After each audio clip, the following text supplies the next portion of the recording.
Hoy nos vamos a adentrar en un caso verdaderamente escalofriante. Es la historia de dos mujeres jóvenes, brillantes y llenas de futuro, cuyas vidas parecían ir en ascenso hasta que se toparon con el lado más oscuro de una ciudad que promete sueños, pero también esconde pesadillas.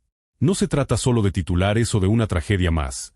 Detrás de cada fotografía y cada comentario en redes, había proyectos, sacrificios y familias que creían que todo lo que venía sería mejor. Esta es la historia de Christy Giles y Hilda Marcela Cabrales Arzola. Christy Giles nació en Birmingham, Alabama. Desde muy pequeña destacó por su carácter decidido, su disciplina y una energía que parecía no agotarse nunca. En la escuela, mientras otros adolescentes apenas descubrían sus gustos, ella ya empujaba su cuerpo al límite. Se enamoró del salto con pértiga y, con una mezcla de talento y constancia, empezó a sobresalir en competencias juveniles. No tardó en imponerse marcas importantes, hasta llegar a establecer un récord nacional junior. Sus padres, orgullosos, la acompañaban en cada etapa, convencidos de que su hija estaba destinada a algo grande. Con el tiempo, Christy tomó una decisión que cambiaría por completo el rumbo de su vida: dejar atrás el alto rendimiento deportivo para probar suerte en el mundo del modelaje. Su rostro llamativo, su figura atlética y, sobre todo, su personalidad magnética la hicieron avanzar rápido. Firmó con varias agencias, empezó a conseguir sesiones fotográficas y colaboraciones, y poco a poco fue construyendo una presencia sólida en redes sociales. En esos años también se casó con Han, un cineasta y productor, y juntos decidieron mudarse a Los Ángeles para perseguir oportunidades en la industria del entretenimiento. A los 24 años, Christy ya tenía un portafolio respetable, una agenda llena de contactos y proyectos constantes. Se sentía segura de que lo mejor aún estaba por venir. Para quienes la conocían de cerca, Christy no era solo una cara bonita en una campaña o una figura más en eventos exclusivos.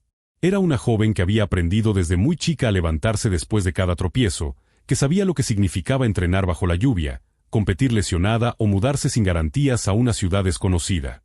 En sus publicaciones se veía glamour, fiestas y locaciones espectaculares, pero detrás de cada imagen había horas de castings fallidos, de contratos inciertos y de ansiedad por mantenerse vigente. Como muchos en Los Ángeles, vivía entre la ilusión y la presión constante, caminando sobre una delgada línea donde el éxito y el peligro a veces se confunden. Hilda Marcela Cabrales Arzola, por su parte, nació y creció en México. Su padre trabajaba en el sector de la construcción y su madre se dedicaba al área de la salud. Desde niña, Hilda entendió que el estudio no era una opción, sino una herramienta para abrirse camino en un mundo competitivo. Destacó como una alumna ejemplar y, con el tiempo, eligió la arquitectura como su vocación. No se conformaba con dibujar edificios bonitos, le interesaban el diseño urbano, los espacios públicos y la idea de construir ciudades más humanas y sostenibles. Su mente siempre estaba organizando, calculando, imaginando cómo mejorar el entorno. Tras graduarse de la Universidad de México, Hilda tomó otra decisión clave: mudarse a Estados Unidos para seguir desarrollando su carrera. Era disciplinada, independiente y de carácter sereno. Consiguió trabajo en un despacho de arquitectura, inició el proceso para obtener la residencia y dedicaba gran parte de su tiempo a consolidar relaciones profesionales. No era una persona que se dejara arrastrar por la vida nocturna o el brillo exagerado de la ciudad, pero de vez en cuando aceptaba ir a fiestas con amigos, más como una forma de despejar la mente y convivir que por buscar protagonismo. Vivía enfocada, con metas claras, construyendo paso a paso el futuro que siempre había imaginado para ella. Sin embargo, detrás de esa imagen ordenada y meticulosa, también existía una mujer joven que cargaba con la nostalgia de su país, de su familia y de todo lo que había dejado atrás para perseguir un sueño. En los mensajes que enviaba a sus seres queridos hablaba de su trabajo, de los proyectos en los que participaba y de su orgullo al ver sus ideas tomar forma en planos y maquetas. Pero también confesaba el cansancio, la soledad de llegar a un departamento silencioso después de largas jornadas, el reto de adaptarse a un sistema nuevo y a una cultura distinta. Aún así, Hilda se repetía que cada sacrificio valía la pena, que estaba construyendo algo más grande que ella misma. Las dos se conocieron en Los Ángeles, una ciudad donde las lenguas, los acentos y las ambiciones se mezclan en cada esquina. Aunque venían de contextos distintos y trabajaban en industrias muy diferentes, la conexión fue rápida. Se reconocieron en su franqueza, en su mente abierta y en una fuerte identidad personal. Empezaron a escribirse con frecuencia, a hacer planes, a compartir confidencias. Christy era más extrovertida, impulsiva y enamorada del foco de atención. Hilda, en cambio, se mostraba más analítica, tranquila, observadora. Esa combinación de personalidades no las alejaba, al contrario, hacía que su vínculo fuera más sólido y auténtico. Con el tiempo, comenzaron a verse más seguido. A veces trabajaban una al lado de la otra, cada una concentrada en su computadora, otras acudían juntas a exposiciones, galerías o reuniones donde la frontera entre lo social y lo profesional se desdibujaba. Para ellas, Los Ángeles no era solo un lugar de trabajo, sino un escenario de búsqueda personal, de explorar límites, de convivir con gente de todos los orígenes. Era una ciudad que ofrecía oportunidades, pero que también exigía estar alerta. En ese ambiente, tanto Christie como Hilda creían que podían diseñar su propio destino. Y todo parecía avanzar en esa dirección, hasta la noche en que todo cambió. Los Ángeles se presenta ante el mundo como una ciudad de oportunidades, donde los medios, la moda y el entretenimiento marcan el ritmo de la vida diaria. Jóvenes profesionales de todos los rincones del planeta llegan con la esperanza de iniciar una carrera, hacer contactos y destacar en un entorno ferozmente competitivo. Christie y Hilda formaban parte de esa corriente de sueños y ambiciones. En esta ciudad, el éxito no depende únicamente del talento y el esfuerzo, también exige saber moverse en un ambiente acelerado, impredecible, donde no siempre es fácil distinguir entre lo auténtico y lo peligroso. En Los Ángeles, la frontera entre la vida personal y la vida profesional se vuelve difusa. Las fiestas se convierten en espacios para hacer relaciones laborales, y una reunión aparentemente casual puede terminar en una conversación sobre proyectos, contratos o colaboraciones futuras. Las nuevas conexiones surgen rápido, casi sin tiempo para indagar a fondo en el pasado de las personas. Esa velocidad generaba una ilusión de cercanía y confianza, una sensación de familiaridad que podía ser manipulada con facilidad. A pesar de ser precavidas, tanto Christie como Hilda, en ocasiones, terminaban por dejarse guiar por la intuición y por la primera impresión, sobre todo frente a individuos que sabían presentarse de forma impecable. La vida nocturna de la ciudad funcionaba como un imán, no solo para artistas y emprendedores, sino también para personas cuya fama o antecedentes eran, cuando menos, cuestionables. Algunos se presentaban como productores, fotógrafos o directores creativos. Eran títulos que sonaban importantes, pero que muchas veces carecían de verdadero respaldo. Estos individuos dominaban el arte de interpretar un papel. Eran encantadores, seguros de sí mismos, con un estilo calculado y una aparente red de contactos influyentes. Aprovechaban su acceso a eventos, las amistades en común y promesas halagadoras para ganarse la confianza de los demás, especialmente de mujeres jóvenes que buscaban avanzar en sus carreras. Christie era enérgica, segura y rápida de mente cuando conocía gente nueva. No temía sobresalir, pero procuraba mantener una sensación de control en cada situación. Su carisma iba más allá de la apariencia, era una herramienta para construir oportunidades, abrir puertas y descubrir caminos que otros no veían. Sin embargo, esa misma naturaleza abierta y su tendencia a ver el lado positivo de las personas, en ocasiones, nublaban su capacidad de detectar señales de alerta. Hilda, en cambio, era más reservada. Observaba antes de hablar, escuchaba antes de opinar y analizaba cada detalle con paciencia. No se entregaba fácilmente ni compartía su vida con cualquiera. Su discreción no significaba ingenuidad, pero si alguien se mostraba genuino, educado y coherente, estaba dispuesta a darle una oportunidad. En ambientes desconocidos, combinaba intuición y razonamiento, manteniéndose atenta a lo que sucedía a su alrededor. Esa mezcla de estilos las hacía complementarias, una más impulsiva, la otra más estratégica. Juntas, podían leer mejor una habitación, equilibrar riesgos y apoyarse mutuamente cuando algo les causaba inquietud. La noche del 12 de noviembre de 2021, Christie y Hilda se dirigieron a una exposición de arte en West Hollywood.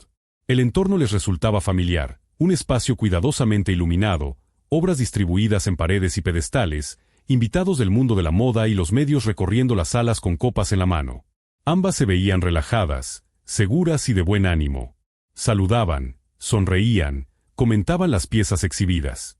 Para ellas, ese tipo de evento no era solo ocio, también era una posibilidad de hacerse presentes, de dejar su rostro grabado en la memoria de quienes tomaban decisiones en la industria.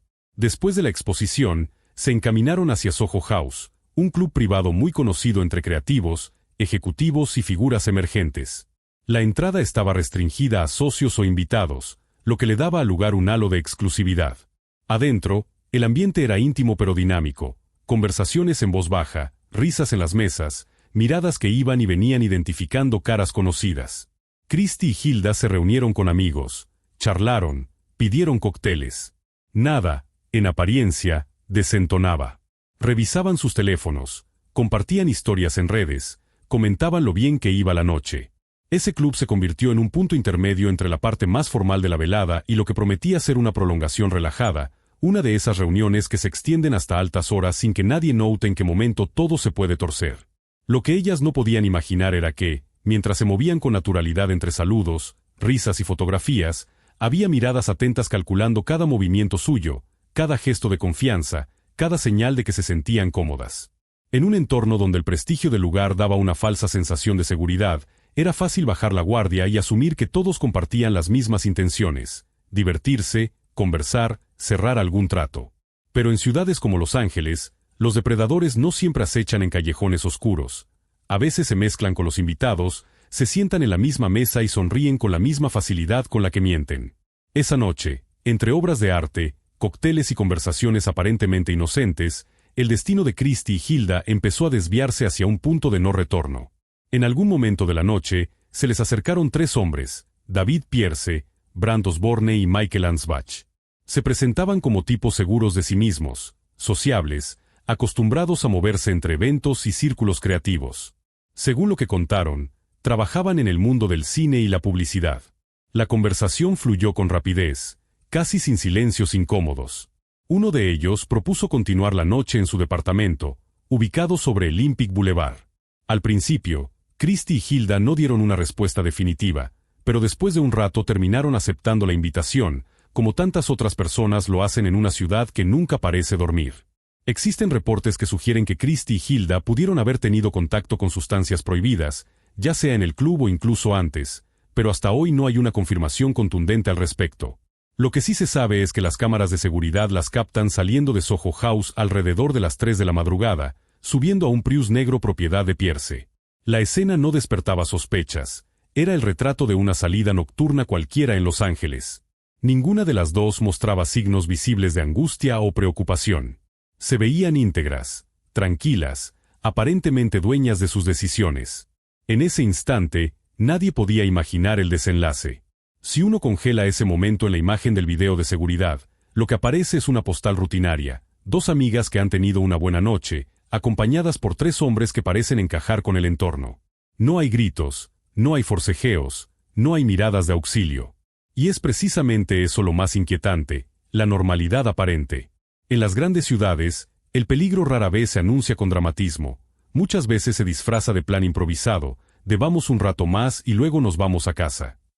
Para cualquiera que mire esas imágenes sin contexto, no hay nada que indique que esas serían las últimas horas en las que Christie y Hilda estarían plenamente conscientes y accesibles para sus seres queridos. En grandes urbes, decisiones como esta suelen sentirse casi automáticas. Conocer gente nueva forma parte de la cultura, y la mayoría de las veces no ocurre nada grave. Pero en este caso, esa elección se convertiría en un punto de quiebre. David Pierce se presentó como director y productor de cine. Brant Osborne dijo trabajar como asistente de utilería en televisión, mientras que Michael Ansbach se describió como fotógrafo. A simple vista, parecían el prototipo del habitante promedio de Los Ángeles, hombres con algún tipo de vínculo, real o exagerado, con el mundo del entretenimiento. Más adelante, los investigadores descubrirían que Pierce sí había trabajado en la industria, aunque con logros limitados. Aún así, se esforzaba por sostener la imagen de un profesional sólido, utilizando sus redes sociales para contactar modelos y organizar reuniones privadas. Con el tiempo, varias mujeres relatarían que les ofreció supuestos papeles en producciones o las invitó a fiestas exclusivas. Hubo quejas anónimas previas, pero ninguna derivó en acciones formales. Brant Osborne, por su parte, era más discreto. Se movía en el detrás de cámaras de producciones audiovisuales, con contactos entre equipos técnicos y personal de set. En los clubes se comportaba con naturalidad, iniciaba pláticas sin esfuerzo, pero rara vez llamaba demasiado la atención. Su forma de ser no encendía alarmas evidentes. Michael Ansbach, el tercero del grupo, se dedicaba a la fotografía y a la producción de video. Solía mantenerse en un segundo plano, hablaba menos que los demás, aunque intervenía cuando lo consideraba necesario.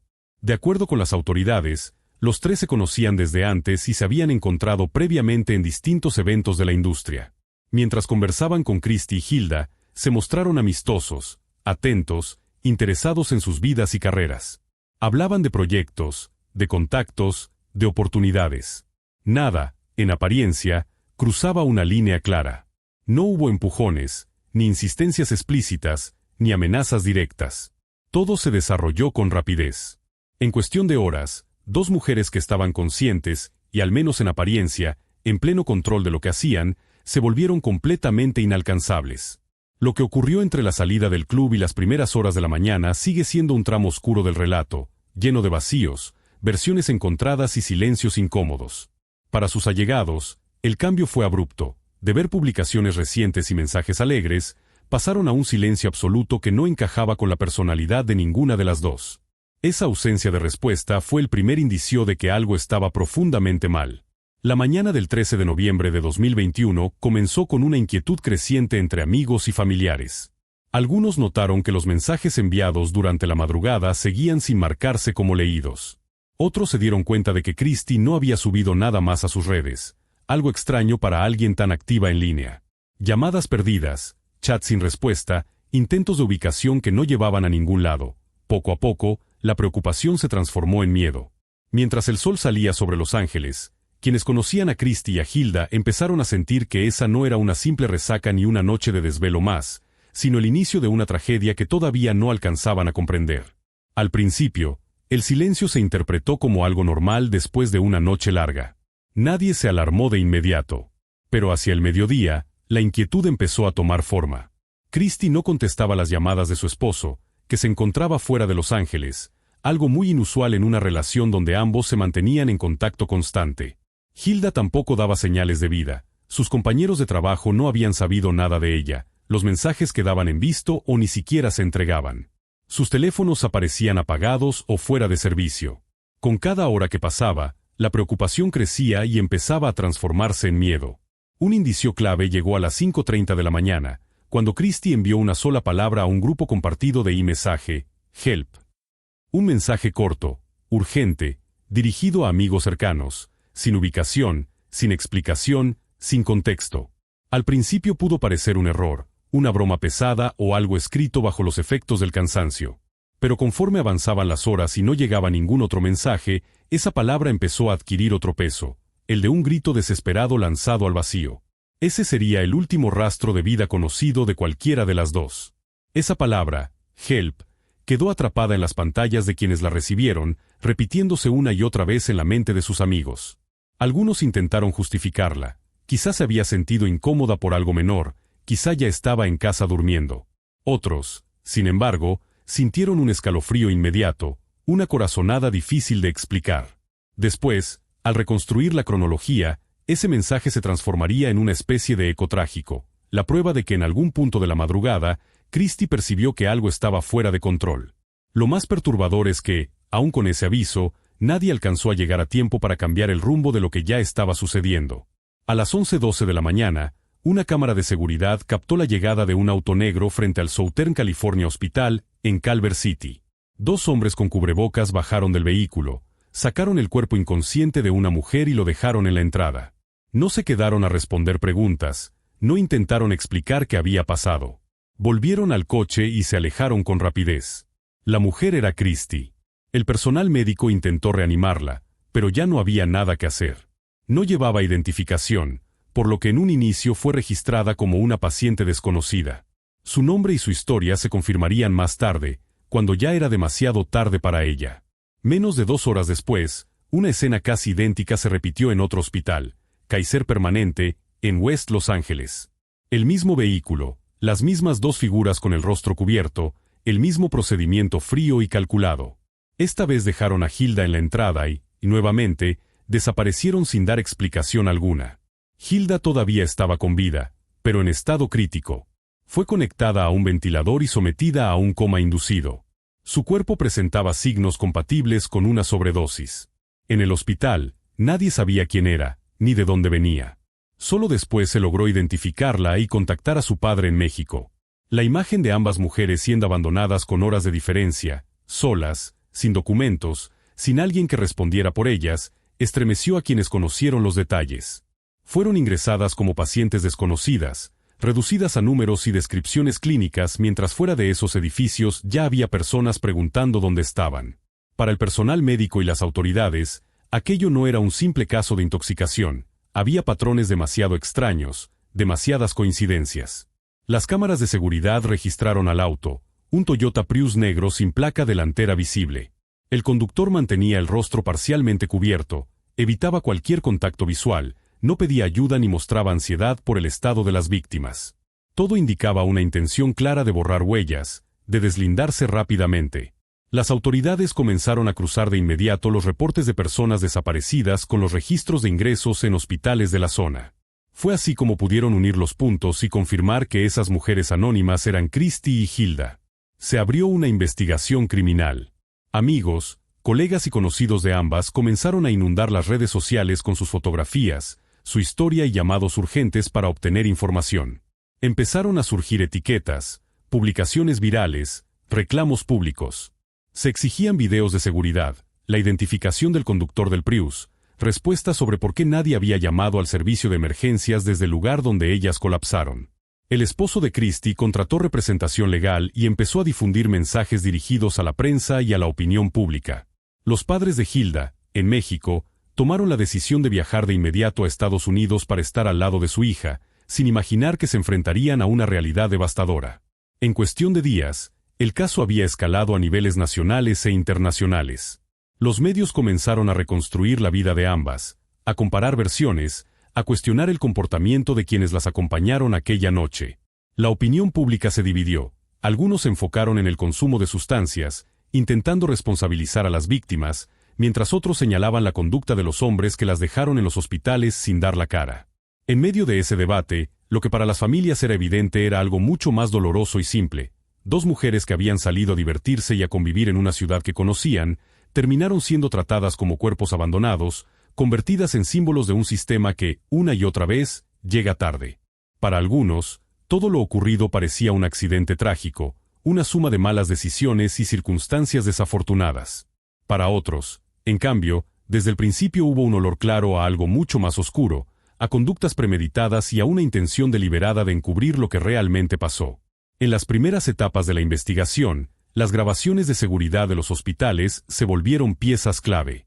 Aunque el conductor aún no estaba oficialmente identificado, su complexión, su manera de moverse y el vehículo coincidían con la figura de David Pierce.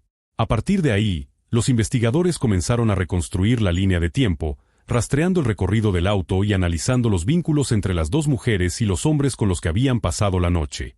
La forma en que Christy y Hilda fueron abandonadas no solo rompía con cualquier estándar moral, también iba en contra de la ley.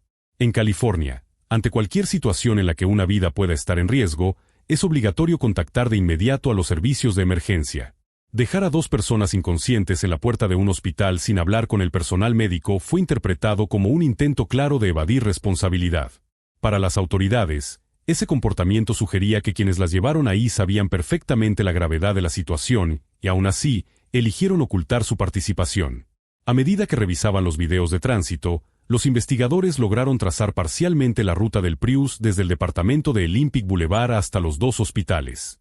La diferencia de tiempo entre la entrega de Christy y la de Hilda rondaba las 2 horas.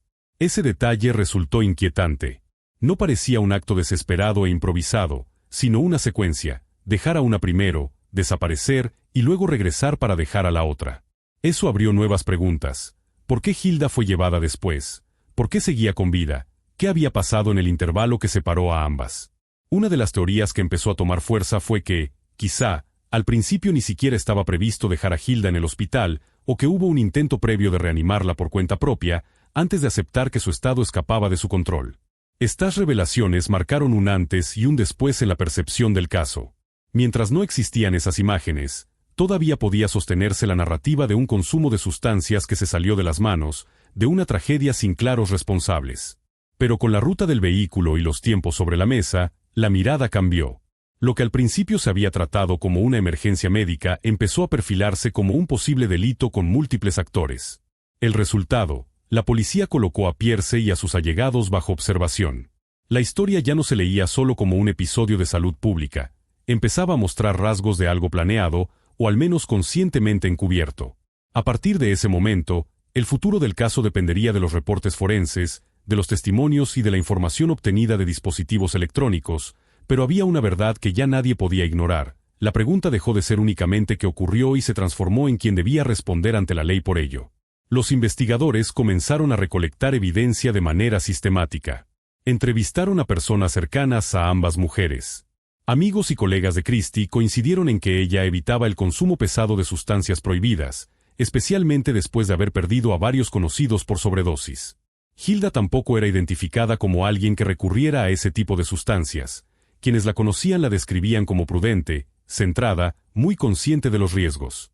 Paralelamente, las autoridades confirmaron la identidad de los otros 2 hombres que habían estado con ellas esa noche. Las cámaras apuntaban claramente a Brandt Osborne y a Michael Ansbach. Con eso, la lista de posibles implicados ya no era solo un nombre, ahora eran 3. Cuando finalmente las autoridades entraron al departamento de Pierce, aseguraron computadoras portátiles, teléfonos celulares, discos duros externos e incluso cámaras de vigilancia instaladas dentro de la vivienda. Parte del material grabado ya había sido borrado. El hallazgo de cámaras en el interior del departamento añadió una capa más de inquietud al caso. No se trataba solo de un espacio privado en el que se dieron eventos desafortunados, sino de un entorno controlado, con capacidad para registrar y, potencialmente, seleccionar qué se guardaba y qué se eliminaba. El hecho de que parte del contenido hubiera desaparecido reforzaba la idea de que alguien, en algún momento, se preocupó por limpiar la escena digital tanto como la física. Para los investigadores, cada archivo faltante, cada fragmento de video cortado, no era solo una ausencia técnica, sino la posible huella de un acto consciente de encubrimiento, un intento de borrar los minutos más comprometedores de esa noche. Mientras tanto, del otro lado de esta historia, las familias vivían otro tipo de tormento. Los padres de Hilda recorrían pasillos de hospital, pendientes de cada actualización médica, tratando de entender términos clínicos que jamás pensaron escuchar asociados a su hija. El esposo de Christie, sumido en el duelo y la rabia, se enfrentaba a la cruda realidad de organizar despedidas cuando todavía no había justicia, ni respuestas claras. Cada nuevo dato que salía a la luz no solo alimentaba el expediente policial, también profundizaba el dolor. Saber que hubo tiempo, decisiones y movimientos específicos para dejar a las 2 mujeres abandonadas, pero no para marcar un número de emergencia, convertía la tragedia en algo mucho más difícil de perdonar y, sobre todo, imposible de olvidar. Los investigadores lograron recuperar parte de la información y descubrieron que uno de los discos contenía videos grabados sin que las mujeres lo supieran. No eran simples clips casuales, sino registros íntimos y comprometedores, captados desde ángulos que sugerían una intención clara de observar sin ser vistos. Ese material se convertiría más adelante en una de las piezas fundamentales de la acusación. Paralelamente, comenzaron a surgir testimonios que señalaban directamente a Brandt Osborne. Un conocido suyo, al escuchar los detalles del caso, decidió presentarse ante las autoridades, asegurando que Osborne había presumido lo que había ocurrido aquella noche. Según este testigo, Osborne comentó que las mujeres se habían pasado y que él y Pierce se encargaron de sacar los cuerpos. Esta persona rindió una declaración oficial que fortaleció de manera significativa la postura de los investigadores. Los reportes toxicológicos desempeñaron un papel crítico. El nivel de fentanilo encontrado en el organismo de Hilda era tan elevado que los médicos no tuvieron duda. Se trataba de una sobredosis como causa directa de su colapso. Además, se detectaron otras sustancias, lo que indicaba una combinación peligrosa de agentes tóxicos. La posibilidad de que alguien ingiriera esa mezcla de manera accidental resultaba extremadamente baja. Para las autoridades, esos datos no solo describían un cuadro clínico, apuntaban a un escenario donde alguien, en algún momento, tuvo control sobre lo que se consumió, cómo se administró y en qué contexto, lo que abría la puerta a la sospecha de intervención de terceros. Los investigadores solicitaron acceso a la información de los teléfonos de los sospechosos. Al revisar los registros, encontraron que, poco después de los hechos, los hombres habían eliminado conversaciones, apagado los servicios de ubicación y borrado el historial de navegación. Estos patrones no parecían propios de quienes se sienten tranquilos por haber hecho lo correcto, sino de personas plenamente conscientes de que sus acciones podían tener consecuencias legales graves. Esa conducta posterior a los hechos fue interpretada como un intento deliberado de borrar huellas, de reescribir digitalmente la historia para minimizar su nivel de implicación. Mientras la parte tecnológica del caso se volvía más compleja, en el área médica la situación de Hilda se mantenía al borde del abismo. Día tras día, los doctores evaluaban a Hilda Marcela Cabrales Arzola. Estudios de resonancia magnética y tomografías confirmaron un daño cerebral irreversible. Su condición se mantenía estable, pero en estado crítico. Nunca volvió a recuperar la conciencia. Los especialistas informaron a la familia que el pronóstico era devastador. La actividad cerebral era mínima y las funciones básicas de su cuerpo se sostenían únicamente gracias a las máquinas. Aún así, sus padres insistieron en continuar con la atención médica. Se aferraban a la esperanza, rezando por un milagro y confiando en la fortaleza de su hija. Sus allegados organizaron una colecta en línea para apoyar con los gastos médicos. Cientos de personas, de ambos lados de la frontera, realizaron donativos. Ese dinero ayudó a cubrir el tratamiento, la asesoría legal y la presencia de intérpretes para la familia. Las redes sociales se llenaron de mensajes exigiendo justicia, fotografías de Hilda y Christy, y llamados urgentes a no dejar que el caso se diluyera. La opinión pública seguía cada actualización sobre el estado de Hilda y cada avance en la investigación. La presión sobre las autoridades y la fiscalía crecía con cada día que pasaba. Los padres de Hilda permanecían a su lado prácticamente las 24 horas, aferrados a cualquier pequeño cambio en los monitores. Había días en los que un ligero movimiento involuntario de la mano, un cambio mínimo en un gráfico, alimentaba la ilusión de que algo pudiera mejorar. En entrevistas posteriores, su padre describiría esas jornadas como una mezcla insoportable de esperanza y terror. Esperanza de ver algún signo de recuperación, terror de recibir la noticia definitiva que sabía que en algún momento llegaría. Entre la impotencia y el dolor, él se repetía una y otra vez las mismas preguntas. ¿Qué exactamente ocurrió esa noche? ¿Quién tomó qué decisión? ¿En qué momento la vida de su hija se desvió hacia ese desenlace tan cruel? En medio de actualizaciones clínicas devastadoras, la investigación no se detuvo. Los informes toxicológicos respaldaban la teoría de que la sobredosis podría no haber sido accidental, sino que tal vez involucraba la participación activa de alguien más, una dosis administrada sin pleno conocimiento de las víctimas, una cantidad desproporcionada, una mezcla letal. Este escenario daba sustento legal para considerar el caso como un posible acto de daño intencional y no solo como consumo imprudente. Al mismo tiempo, el hallazgo de videos grabados sin consentimiento, la eliminación de datos en los teléfonos y las declaraciones sobre cargar los cuerpos formaban un entramado inquietante, donde el azar parecía tener cada vez menos lugar. El 24 de noviembre de 2021, 11 días después de haber sido hospitalizada, los médicos confirmaron el fallecimiento de Hilda. Tras una evaluación final, se declaró la pérdida completa de actividad cerebral y se procedió a retirar el soporte vital. Sus padres, devastados pero firmes en sus valores, autorizaron la donación de sus órganos. En medio del dolor más profundo que unos padres pueden experimentar, decidieron que la muerte de su hija significara vida para otras personas. Ese gesto, cargado de amor y sacrificio, se convirtió en una de las pocas luces dentro de una historia marcada por la oscuridad. Mientras en el quirófano se realizaban los procedimientos para la donación, allá afuera seguían las preguntas sin respuesta, las carpetas abiertas y los expedientes en curso. El nombre de Hilda dejó de ser solo el de una víctima. Para muchos se transformó en un símbolo de todo lo que se debe cambiar para proteger a quienes buscan un futuro mejor en tierras ajenas, confiando en personas que no siempre muestran su verdadero rostro. Este acto de compasión se convirtió en un símbolo poderoso de resistencia y humanidad. Incluso frente a una pérdida tan profunda, la familia de Hilda decidió darle a otras personas una nueva oportunidad de vivir. La muerte de Hilda cambió por completo el rumbo de la investigación. Lo que inicialmente se percibía como una posible sobredosis pasó a ser un caso con 2 víctimas mortales. El marco legal también evolucionó. A las primeras consideraciones sobre omisión de auxilio y posible encubrimiento se sumaron acusaciones mucho más graves, con la posibilidad de cargos por homicidio involuntario o incluso intencional. El 29 de diciembre de 2021, David Pierce fue detenido en su departamento.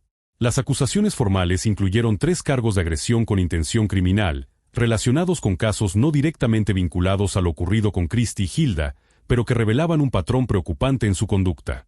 2 personas ya habían denunciado a Pierce antes del incidente con Giles y Cabrales, pero sus casos no habían avanzado.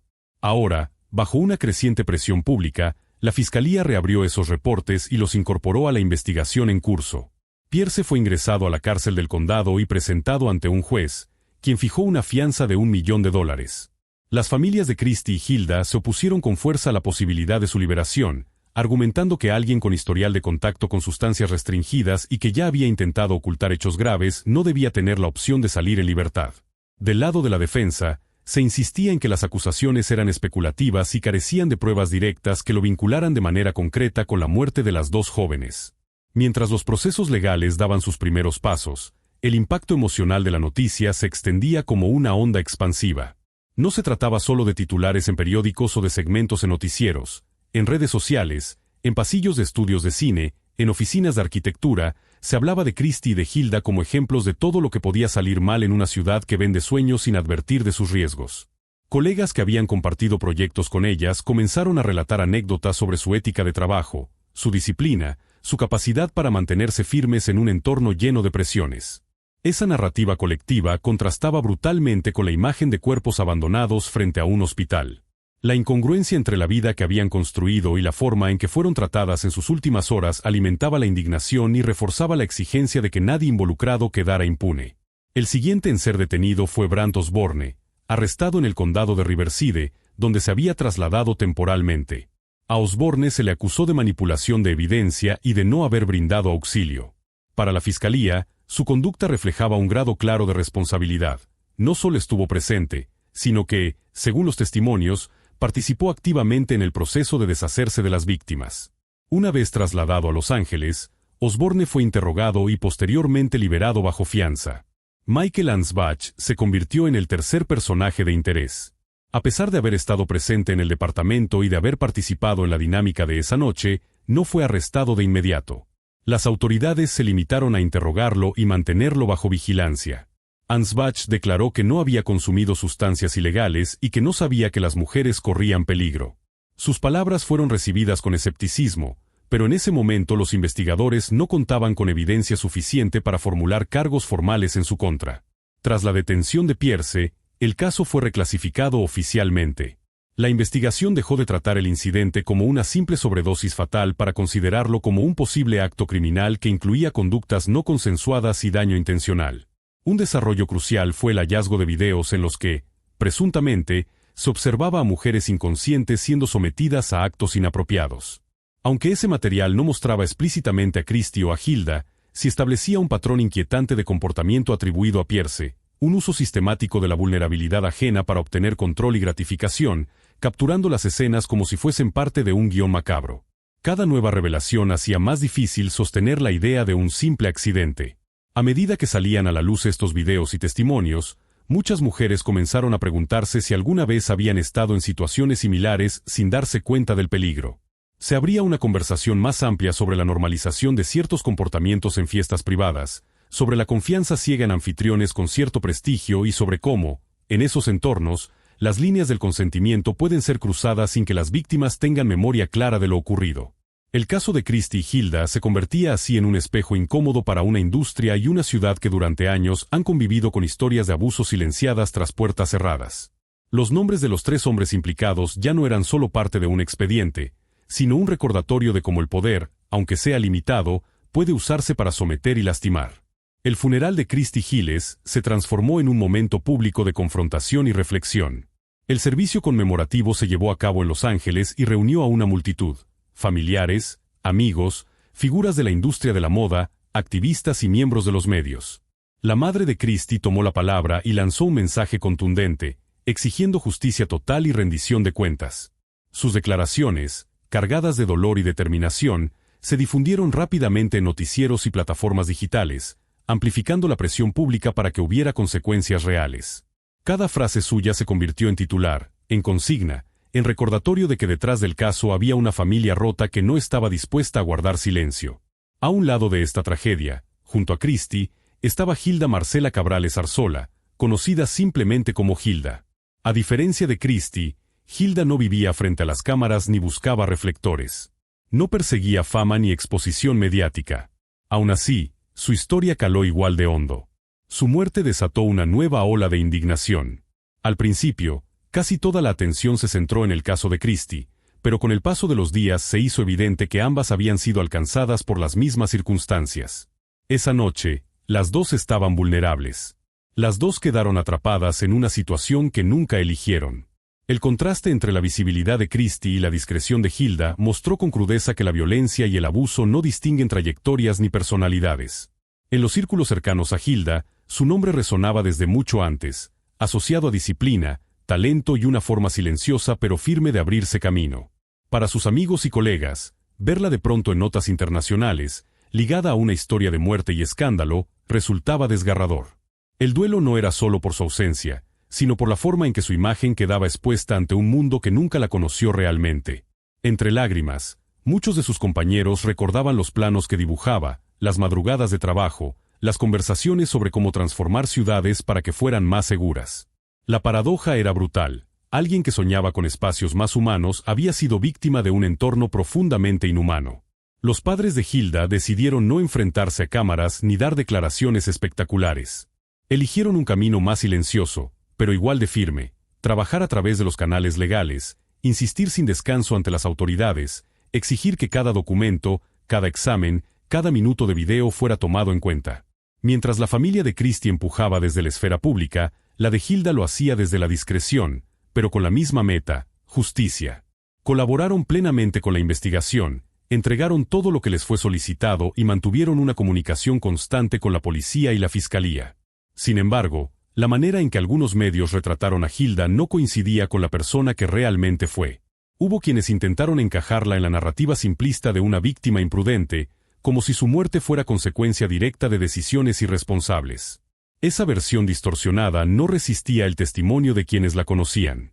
Lo que le pasó no era el resultado de una vida desenfrenada, sino la evidencia de que incluso mujeres cautas, independientes y preparadas pueden convertirse en blanco de individuos que actúan con frialdad y cálculo. Su historia recordaba que la culpa no recae en quienes confiaron, sino en quienes aprovecharon esa confianza. Solo después de su fallecimiento el nombre de Hilda Marcela Cabrales Arzola empezó a escucharse con mayor fuerza en los círculos profesionales. Los despachos de arquitectura en los que colaboró emitieron condolencias públicas y expresaron su apoyo a la familia. Algunos fueron más allá y crearon becas para jóvenes arquitectas latinoamericanas en su memoria.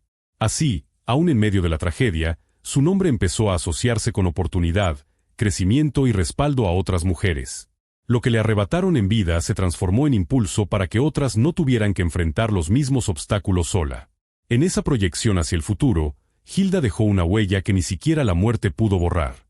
Con el tiempo, esos gestos de homenaje se convirtieron en algo más que simples tributos formales. Estudiantes que nunca la conocieron comenzaron a leer sobre su historia y a encontrar en ella un motivo para no rendirse. Profesores mencionaban su caso al hablar de ética profesional, de seguridad, de la responsabilidad de cuidarse entre colegas cuando se trabaja en contextos nuevos. En conferencias y charlas, su nombre aparecía junto a conceptos como resiliencia y sororidad. Cada beca otorgada en su memoria era un recordatorio de que, aunque la justicia legal avanzara lentamente, existía una justicia simbólica que se construía desde la comunidad.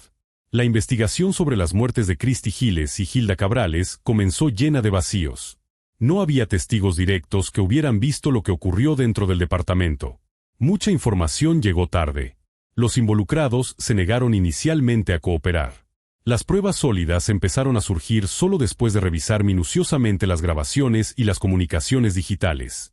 Durante el cateo al departamento de David Pierce, los agentes encontraron sustancias restringidas, jeringas y evidencias que apuntaban al uso de sedantes de grado médico. Ese hallazgo encendió alarmas. No se trataba únicamente de consumo recreativo, sino de un entorno preparado para administrar sustancias capaces de anular la voluntad de una persona. Los registros de mensajes y llamadas revelaron que, entre la noche del 12 y la madrugada del 13 de noviembre, Pierce se había comunicado tanto con las dos mujeres como con sus conocidos. Después de los hechos, los intercambios entre los hombres cambiaron de tono. Aparecieron mensajes en los que discutían cómo evitar consecuencias, qué decir y qué omitir. En uno de esos textos, alguien escribió: «Creo que estamos en serios problemas». Esa frase, corta y directa, sugería que eran plenamente conscientes de la gravedad de lo ocurrido y que su prioridad, en lugar de pedir ayuda o asumir responsabilidad, fue encontrar la manera de distanciarse de la tragedia. Cada palabra recuperada de esos teléfonos se convirtió en un fragmento de la verdad que ellos intentaron eliminar. El avance de la investigación digital mostró, una vez más, que en la era moderna los rastros casi nunca desaparecen por completo. Aunque borraron chats, desactivaron ubicaciones y limpiaron historiales, quedaron suficientes piezas como para armar un mapa de decisiones y omisiones. Para las familias, leer fragmentos de esos mensajes fue devastador. Entre líneas, se veía a hombres más preocupados por no ser descubiertos que por el destino de dos mujeres que habían compartido con ellos la noche. Para los investigadores, en cambio, esos mismos textos eran una ventana al estado mental de los sospechosos, una fuente clave para dejar atrás la idea de un simple accidente y sostener, con fundamento, que hubo conciencia, cálculo y una voluntad clara de encubrimiento. A medida que los investigadores reconstruían la línea de tiempo, empezó a tomar forma una teoría inquietante. Las sustancias pudieron haber sido administradas sin que las mujeres lo supieran, posiblemente mediante inyecciones o disueltas en sus bebidas. Cuando comenzaron las audiencias previas al juicio, Pierce intentó desviar la responsabilidad hacia Ansbach y Osborne, sugiriendo que ellos sabían lo que estaba ocurriendo y que tuvieron oportunidades de intervenir para evitar la tragedia. En respuesta, varias personas que lo conocían de antes salieron a hablar, describiéndolo como manipulador, narcisista y propenso a conductas agresivas. Ante este panorama, los fiscales valoraron la posibilidad de ofrecer cargos reducidos a los otros dos involucrados a cambio de información que fortaleciera el caso en contra de Pierce. La investigación enfrentó retos legales enormes. Había evidencia suficiente para justificar detenciones, pero no la contundencia necesaria para una acusación directa y sencilla. No existían pruebas definitivas de que las sustancias hubieran sido administradas por la fuerza, ni tampoco una demostración clara de intención de causar la muerte. La defensa insistía en que las mujeres habían aceptado ir voluntariamente al departamento y que ninguna de ellas fue obligada a hacerlo. Conforme el caso avanzaba hacia la etapa de juicio, quedó claro que la batalla legal sería larga, técnica y extremadamente mediática. La fiscalía continuó recopilando testimonios, ordenando nuevos peritajes forenses y rescatando datos de dispositivos electrónicos, mientras la defensa buscaba que parte de la evidencia fuera declarada inadmisible. En medio de este juego de estrategias, las familias de Christie y Hilda exigían las sanciones más severas posibles. Pero, a pesar de la gravedad de las acusaciones, el desenlace para David Pierce seguía siendo incierto. El sistema judicial avanzaba con lentitud, y como suele ocurrir, el tiempo parecía favorecer al acusado. Casi 2 años tuvieron que pasar después de la tragedia para que se tomaran decisiones concretas en los tribunales. La figura central de la investigación, David Pierce, fue el único de los 3 hombres que enfrentó una persecución penal completa. La Fiscalía Estatal presentó múltiples cargos en su contra, que iban desde administración ilícita de sustancias y agresión con intención criminal hasta homicidio involuntario. Estos señalamientos no solo se basaban en los hechos relacionados con Christie Giles y Hilda Marcela Cabrales, sino también en las denuncias de varias mujeres más que describieron encuentros de características similares. A pesar de todos estos elementos, nunca se llevó a cabo un juicio específicamente enfocado en lo ocurrido con Christie y Hilda. El problema de fondo era la ausencia de pruebas directas e incontrovertibles. Los investigadores no lograron determinar con total certeza quién había administrado las sustancias, ni si se hizo de manera deliberada con el propósito de causarles daño grave o la muerte. La acusación se apoyaba con fuerza en el hecho de que ambas fueron abandonadas en hospitales sin que se llamara a emergencias y sin que se ofreciera explicación alguna. Sin embargo, ese comportamiento, por más sospechoso e inhumano que fuera, no resultó suficiente para probar jurídicamente la intención específica requerida para ciertos cargos. Al final, la parte del caso vinculada directamente a la muerte de Christie y Hilda no culminó en una condena contra Pierce. Aún así, no salió en libertad. Fue declarado culpable de agresión con intención criminal en otros casos no relacionados directamente con ellas, pero sí con un patrón muy parecido de conducta hacia varias mujeres, y recibió una sentencia de más de 10 años de prisión. Para las familias, esa condena tuvo un sabor agridulce. El hombre al que señalaban como responsable principal no caminaría libre por un tiempo, pero tampoco fue declarado culpable por lo que les hizo a sus hijas. En cierto sentido, la justicia llegó, pero incompleta, fragmentada, incapaz de abarcar toda la dimensión del daño. La ausencia de un veredicto claro por la muerte de Christie y Hilda dejó un vacío que ninguna sentencia paralela podía llenar. En las fotos, en los recuerdos y en las historias que cuentan quienes las amaron, ellas siguen siendo mucho más que nombres en un expediente o números en una estadística.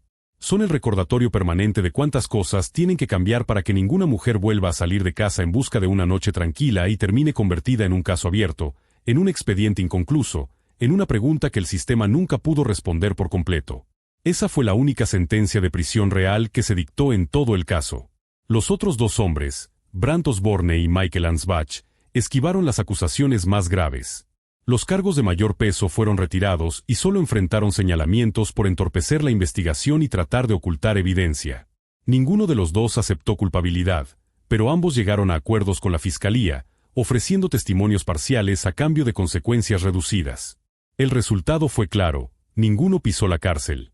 Osborne salió en libertad tras una breve detención y Ansbach ni siquiera fue formalmente ingresado. Al concluir el proceso, se negaron a hacer declaraciones públicas. Así, los tres hombres en el centro de una tragedia ampliamente difundida terminaron con desenlaces muy distintos.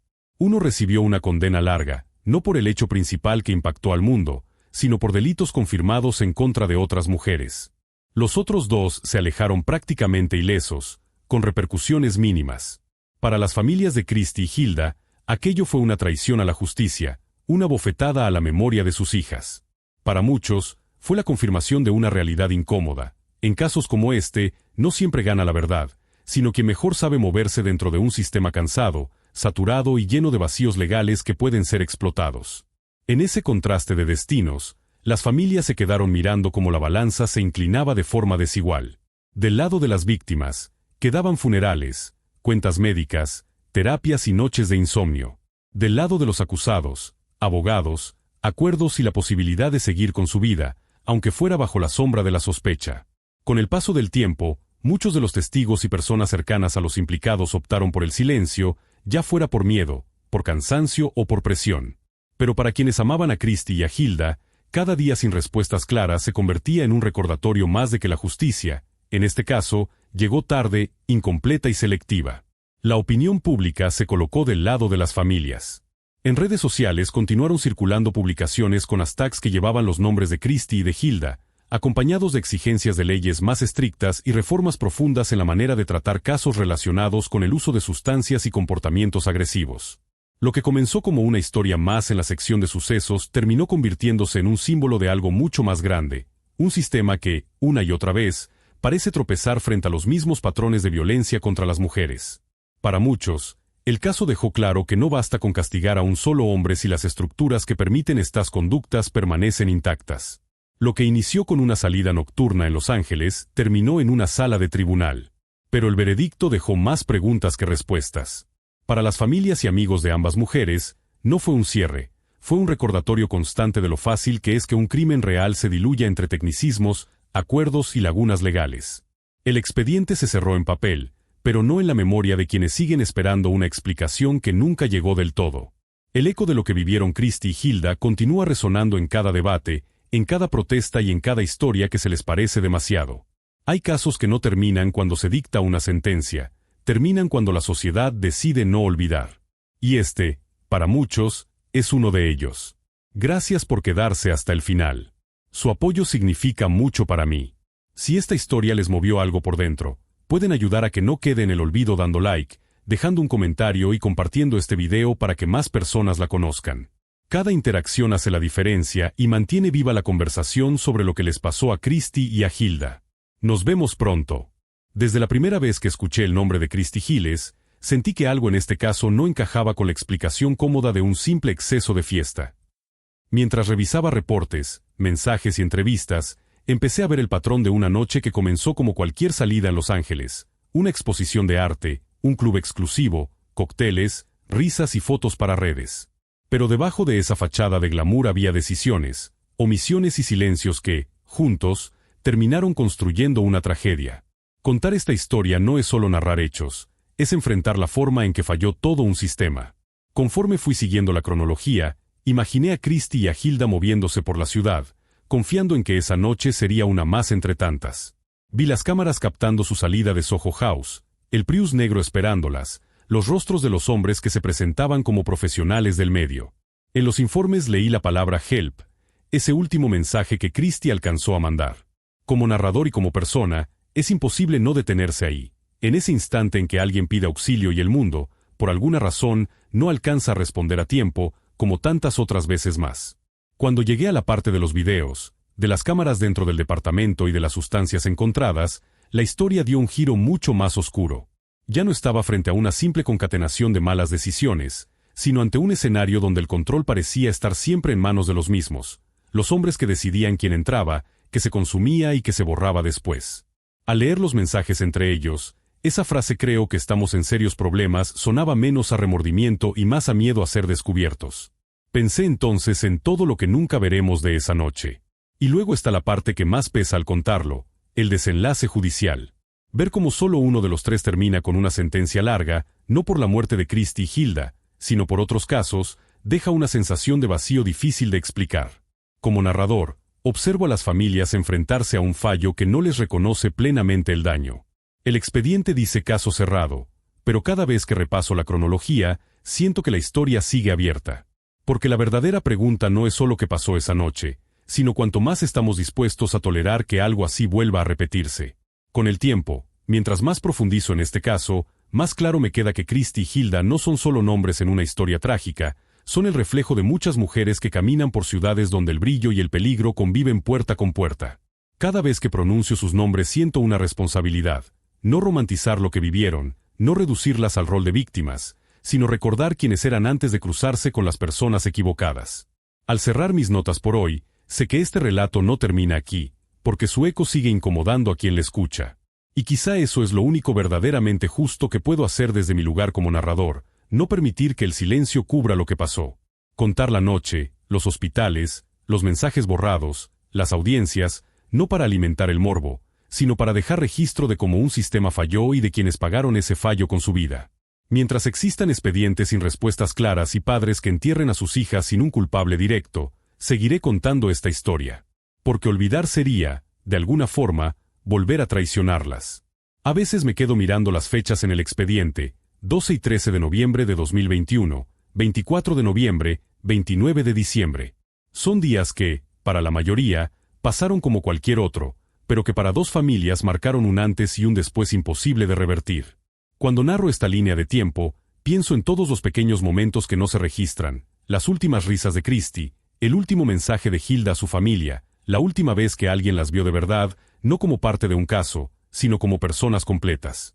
También pienso en nosotros, quienes consumimos estas historias desde la distancia. Nos indignamos, comentamos, compartimos, y luego la vida sigue. Pero mientras yo sigo reuniendo datos y ordenando escenas, sé que en alguna casa aún hay un cuarto intacto, una taza que nadie se atreve a mover, un teléfono que ya no suena. Contar este caso desde mi voz no cambia el pasado, pero puede incomodar al presente. Y si esa incomodidad empuja aunque sea a una persona a estar más alerta, a exigir mejores leyes, quizá entonces este relato tenga un sentido. Cuando reviso las declaraciones de la defensa, repitiendo que ellas fueron voluntariamente al departamento, siento como se intenta trasladar el peso de la culpa sobre quienes ya no pueden defenderse. Sí, subieron a ese auto, sí, aceptaron seguir la noche, pero eso no invalida lo que vino después ni justifica que se les abandonara como si fueran un problema del que había que deshacerse. Desde mi lugar, contar esto también es señalar esa trampa, la tendencia a cuestionar cada paso de las víctimas mientras se minimizan las decisiones de quienes tenían el control. En cada audiencia, en cada documento, se repiten las mismas palabras: sustancias, sobredosis, consentimiento, omisión de auxilio. Son términos fríos, técnicos, que a veces parecen diseñados para crear distancia. Yo, al narrar, intento devolverles rostro y contexto. Detrás de sobredosis hay una familia en shock. Detrás de omisión hay minutos en los que alguien eligió no llamar al 911. Mientras más avanzo en este caso, más claro me resulta que la historia real se juega en esos matices que el lenguaje jurídico no siempre alcanza a nombrar. Y al final, cuando apago la pantalla y cierro los archivos, me queda una certeza incómoda. Este caso no es una excepción aislada, es un ejemplo visible de algo que ocurre mucho más seguido de lo que aparece en los titulares. Christie y Hilda se volvieron nombres conocidos, pero hay otras que nunca llegan a esa visibilidad. Por eso sigo hablando de ellas, de esta noche, de este expediente. Porque mientras el sistema tarde en aprender la lección, alguien tiene que seguir repitiendo la historia para que no se pierda en el olvido. A veces imagino qué habría pasado si alguien en ese departamento hubiera tomado una decisión diferente. Marcar el número de emergencias, quedarse en el hospital, decir la verdad desde el inicio. La historia sería otra, quizá igual de dolorosa, pero menos marcada por el abandono y el encubrimiento.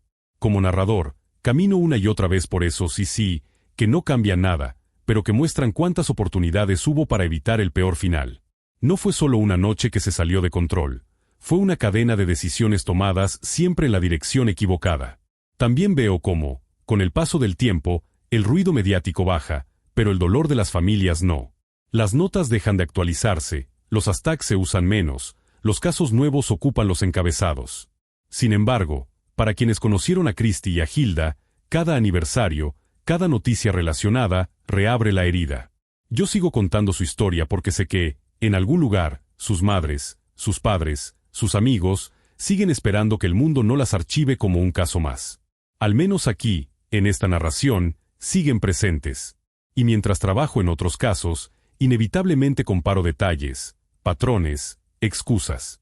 Veo el mismo guión repetirse con rostros distintos, hombres con cierto poder, entornos donde las mujeres quedan vulnerables, sistemas judiciales que avanzan lento y familias luchando por una verdad que nunca llega completa. Es imposible no sentir rabia, pero también es imposible rendirse. Narrar, para mí, se ha vuelto una forma de resistencia, dejar registro, nombrar a las víctimas, señalar a los responsables, aunque la ley no siempre lo haga. Porque si algo aprendí de Christie y Hilda, es que el olvido también es una forma de violencia. Al reconstruir la historia una y otra vez, me doy cuenta de que este caso también expone algo incómodo sobre nosotros como sociedad, lo rápido que juzgamos a las víctimas y lo lento que cuestionamos a los agresores. En los comentarios, en las conversaciones, siempre aparece alguien preguntando por qué salieron, por qué confiaron, por qué no se fueron antes. Casi nadie pregunta por qué ellos tenían esas sustancias, por qué borraron mensajes, por qué huyeron de los hospitales. Parte de mi tarea al narrar esto es voltear ese espejo y obligarnos a mirar en la dirección correcta. También pienso mucho en lo que no entra al expediente, los sueños que tenían, los planes a futuro, las pequeñas rutinas que las definían más que cualquier titular. Christie imaginando nuevos proyectos, sesiones, viajes. Hilda pensando en edificios, ciudades y espacios más seguros. Ninguna de esas cosas aparece en los documentos oficiales, pero son justamente las que dan sentido a la lucha de sus familias. Cuando cuento su historia, intento que no se pierdan en el rol de víctimas, sino que se mantengan como personas con una vida rica, compleja, injustamente interrumpida. Y aunque el sistema haya fallado en dar una respuesta total, sé que la historia de Christie y Hilda ya dejó una marca. Inspiró becas, marchas, debates, cambios pequeños pero reales en la forma en que muchas mujeres se cuidan entre ellas. Cada vez que alguien duda en subir a un auto con desconocidos, cada vez que un amigo se queda vigilando, cada vez que se cuestiona a un hombre con poder en estos entornos, hay un eco de este caso. Tal vez la justicia legal no fue suficiente, pero mientras su historia siga contándose, ellas no estarán del todo silenciadas.